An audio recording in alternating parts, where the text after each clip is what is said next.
Hello friends, welcome back to our channel Chandan Adda. Friends, पिछले video में मैं आपको क्लास में बताया था, वास्तविक संख्या का इंट्रोडक्शन क्लास बता दिया था। तो आज हम लोग क्या पढ़ेंगे, वास्तविक संख्या पर आधारित जो एक्सरसाइज है प्रश्नावली 1.1 का कुछ क्वेश्चन सॉल्व करेंगे। तो हमने पढ़ा था यूक्लिड विभाजन एल्गोरिदम। तो यहाँ पर यूक्लिड विभाजन एल्गोरिदम का प्रयोग करके हम यहाँ पर क्वेश्चन जो दिया हुआ है उसका एचसीएफ निकालेंगे। तो चलिए वीडियो शुरू करने से पहले यदि आप हमारे न्यू व्यूअर्स हैं तो आप मेरे चैनल को शेयर और सब्सक्राइब करें। तो पहला क्वेश्चन है हमारे सामने 135 और 225 का एचसीएफ निकालना है। तो यहाँ पर हम लोग ए जो लेंगे सो बी से बड़ा होना चाहिए। तो ए का मान क्या होगा, 225 हो जाएगा, और बी का मान क्या हो जाएगा, 135 हो जाएगा। तो आप इसको a equal to B Q plus are के फॉर्म में कन्वर्ट कर दीजिए। तो यहाँ पर 225 बराबर 135 गुने डैश प्लस डैश। तो 135 में क्या गुना करे, साथ में क्या जोड़े, जो 225 आएगा। तो 135 में आप यदि 1 से गुना करते हैं और इसमें कितना जोड़ेंगे, 90 जोड़ दीजिए तो 225 आता। यहाँ पर आप देखिए आर का मान 0 के बराबर नहीं आया, इसीलिए ये प्रोसेस फिर आगे चलेगा। बी के जगह पर जो वैल्यू है सो ए के जगह पर आ जाएगा, और जो एक ये आर के जगह पर है वह बी के जगह पर आ जाएगा, यानी इस जगह आ जाएगा। तो ये 90 यहाँ पर आ गया। तो अब 90 में क्या गुना करे और साथ में क्या जोड़े जिससे कि 135 आएगा। तो 90 को 1 से गुना कर दीजिए तो 90 आ गया, और उसमें 45 जोड़ दीजिए तो 135 आ गया। अब यहाँ भी देख सकते हैं आर का मान जो है वह 0 के बराबर नहीं आया। ये आर का मान 0 के बराबर नहीं आया, यानी ये प्रोसेस फिर से आगे बढ़ेगा।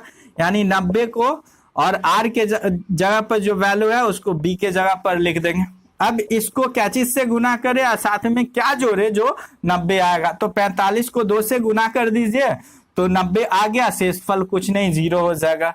अब यहाँ पर देखिए आर का मान 0 आ गया। जब आर का मान 0 आता है तब यहाँ पर बी के स्थान पर जो वैल्यू रहता है वह उपयुक्त ये क्वेश्चन का एचसीएफ हो जाता, यानी यहाँ पर 45 जो है इस क्वेश्चन का एचसीएफ हो जाएगा।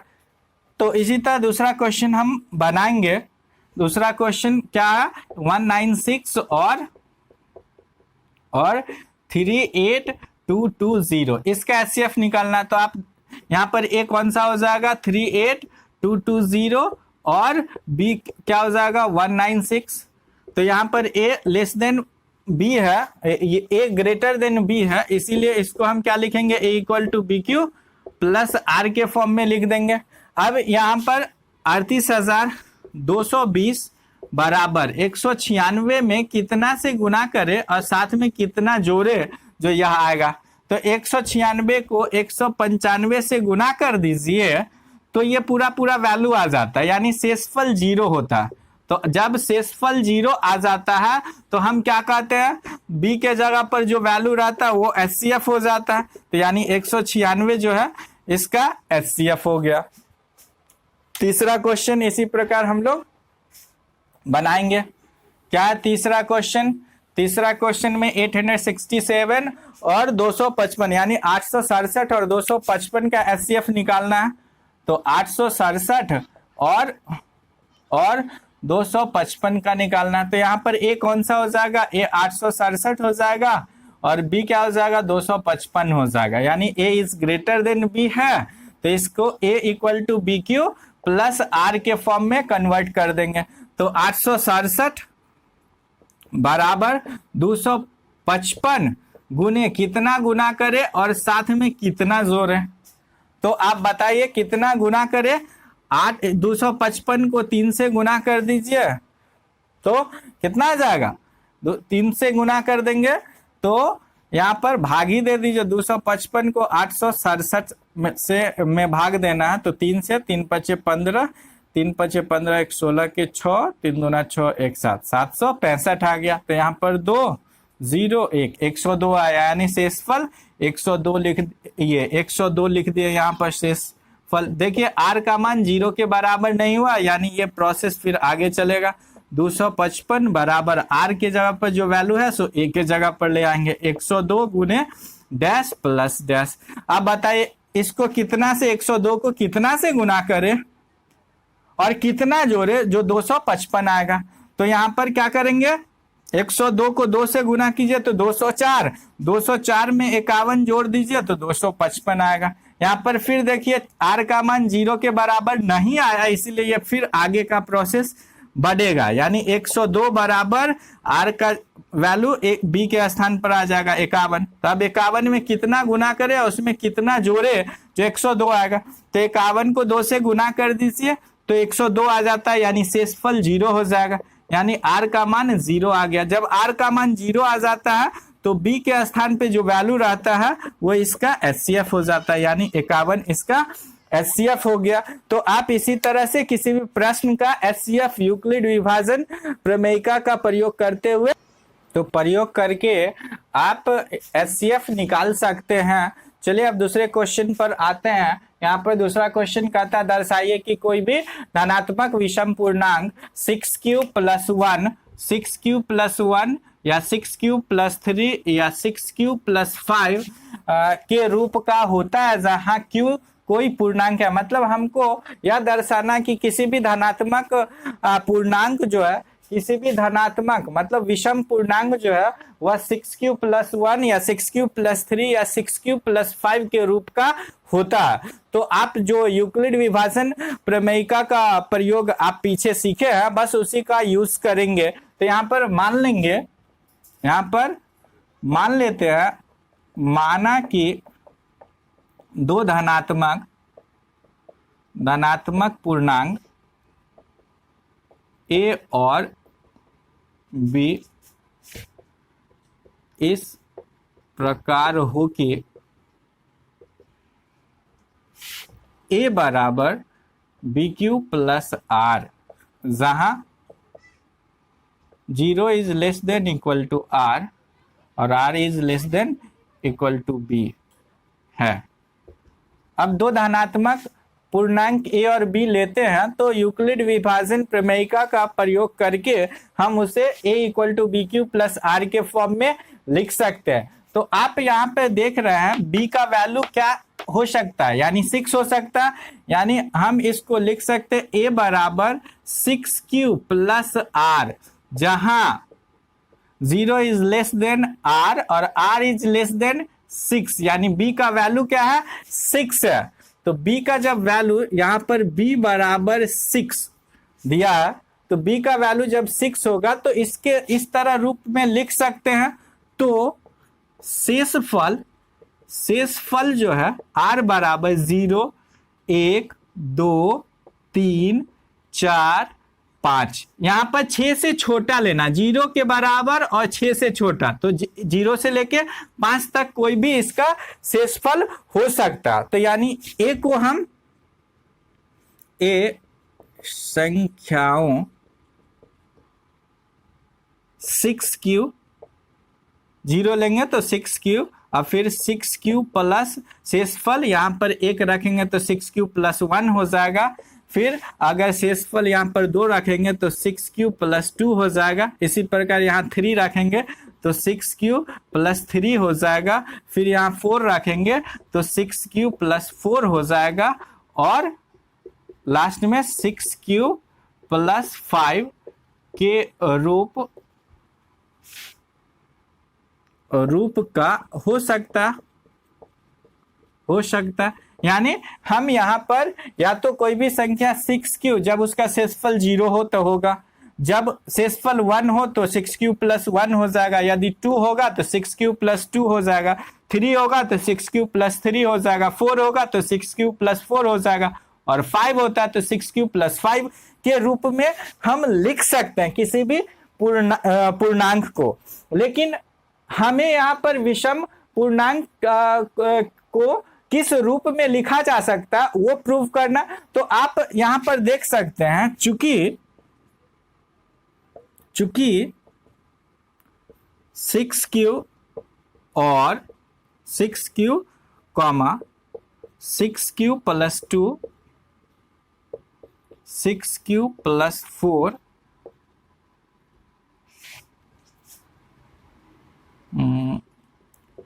सम पूर्णांक होगा, क्योंकि ये 2 से विभाज्य है। अतः जब यहाँ पर आप देख सकते हैं 6q, यानी इसको 2 से भाग दे सकते हैं, इसको 2 से भाग दे सकते हैं और इसको 2 से भाग दे सकते हैं। यानी जब 2 से कोई संख्या भाग लगता है तो वो क्या होता है, सम पूर्णांक हो जाता है। तो हमको तो यहाँ विषम पूर्णांक के रूप में लिखना। तो जब इस में से 6 गो में से आप 6q प्लस 2 और 6q प्लस 4 को हटा देते हैं तो क्या बच जाता है, 6q प्लस 1, 6q प्लस 3 और 6q प्लस 5। तो यानी अतः किसी भी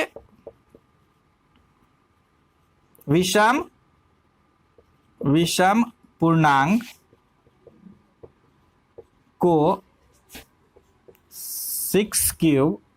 6q प्लस 1 या 6q प्लस 3 या 6q प्लस 5 के रूप